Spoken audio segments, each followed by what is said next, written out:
Olá, galerinha do oitavo ano C, como é que vocês estão? Espero que esteja todo mundo bem. Na semana passada, nós iniciamos com o conteúdo de análise sintática. E o que é análise sintática? A análise sintática é estudar a relação dos termos na oração. E vocês viram na última aula uma revisão sobre o sujeito e o predicado. E o que é o sujeito? O sujeito é o ser sobre o qual se declara algo. E o predicado é o que se diz sobre o sujeito.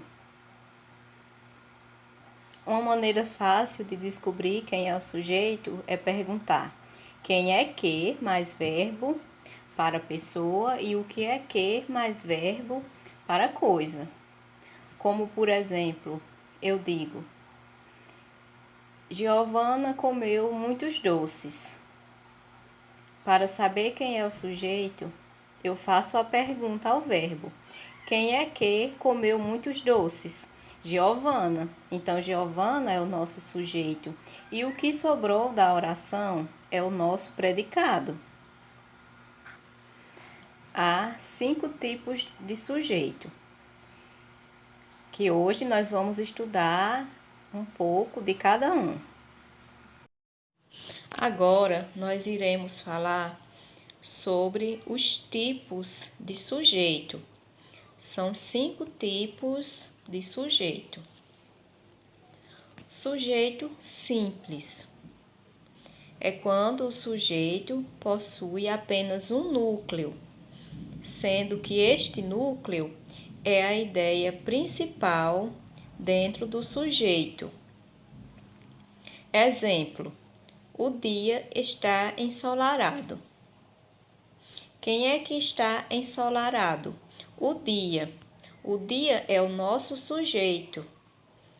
E como núcleo, nós temos a palavra dia, pois é a palavra mais importante do sujeito.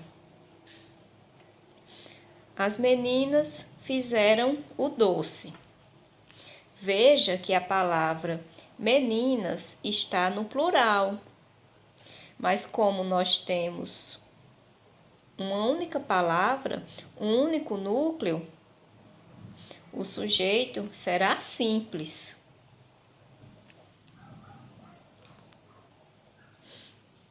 As meninas fizeram um doce. Como núcleo, nós temos a palavra meninas. Sujeito composto. Para o sujeito ser composto, nós temos que ter, no mínimo, 2 núcleos. Exemplo: Pedro e Paulo são irmãos inseparáveis. Como núcleo, temos Pedro e Paulo. Então, esse sujeito é composto porque ele tem 2 núcleos. Oculto. Sujeito oculto. Também pode ser chamado de desinicial ou elíptico.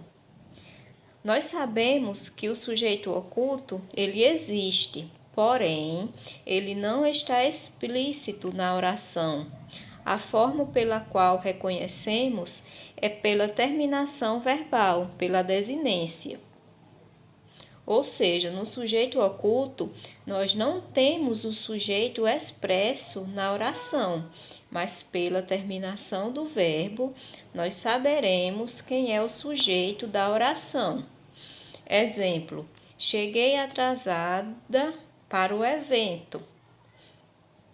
Pela terminação do verbo, você sabe que quem chegou atrasada? Eu cheguei atrasada para o evento.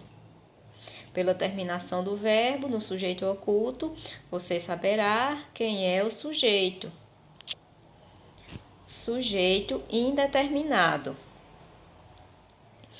O sujeito indeterminado, ele existe na frase, mas ele não está expresso e nós não podemos reconhecê-lo nem pela terminação do verbo e nem pela identificação dos elementos aos quais o predicado se refere. Há, portanto, duas regras específicas para reconhecermos os casos de ocorrência do sujeito indeterminado. A primeira forma de indeterminar o sujeito é quando o verbo está na terceira pessoa do singular, acompanhado do pronome se, funcionando como índice de indeterminação do sujeito. Exemplo: precisa-se de funcionários competentes naquela empresa. Nessa frase, nós não conseguimos saber quem é o sujeito da oração. Quem precisa de funcionários competentes naquela empresa? Eles, elas. A gente não consegue achar o sujeito nessa frase. Outra maneira também de indeterminar o sujeito é quando a gente coloca o verbo na terceira pessoa do plural. Falaram mal de você na reunião. Nessa frase, não tem como você saber quem é o sujeito. Quem falou mal de você na reunião? Eles, elas? Não tem como a gente saber quando o sujeito é indeterminado. Usar estratégias para indeterminar o sujeito é eficaz quando não se quer que o leitor identifique quem praticou uma ação ou a quem se atribuiu certa característica.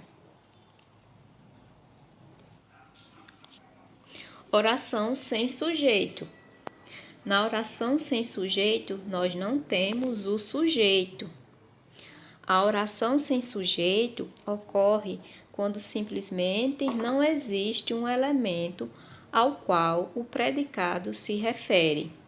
Especificamente, neste caso, há regras mais complexas que o determinam.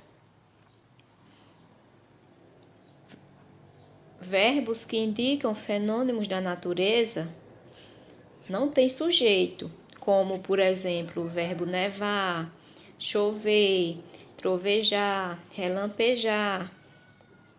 Mas lembre-se que esses verbos podem assumir um caráter pessoal se empregado no sentido metafórico, sentido figurado.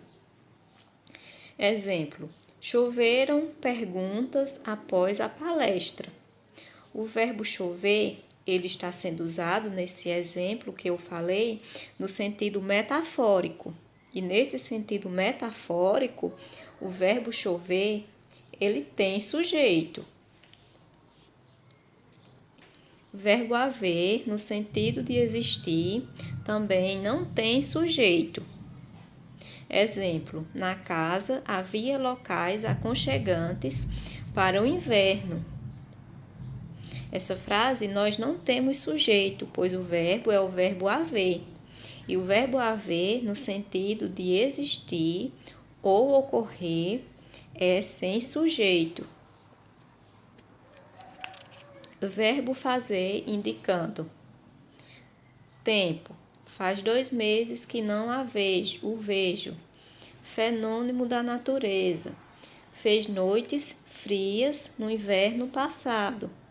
Nesse exemplo que eu disse, o verbo fazer, ele indicando tempo e fenômeno da natureza, ele não terá sujeito.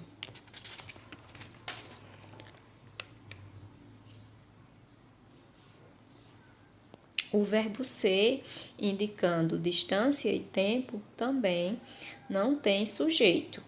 Verbo ser indicando distância. Daqui a Anápolis são 60 quilômetros. Nessa frase, nessa oração, não temos sujeito. Verbo ser indicando tempo. Já é noite. Nessa frase, nós também não temos sujeito. Eu espero que todo mundo tenha entendido o nosso assunto de hoje. Quem não entendeu, pode vir no privado perguntar se tiver alguma dúvida. e até a próxima aula.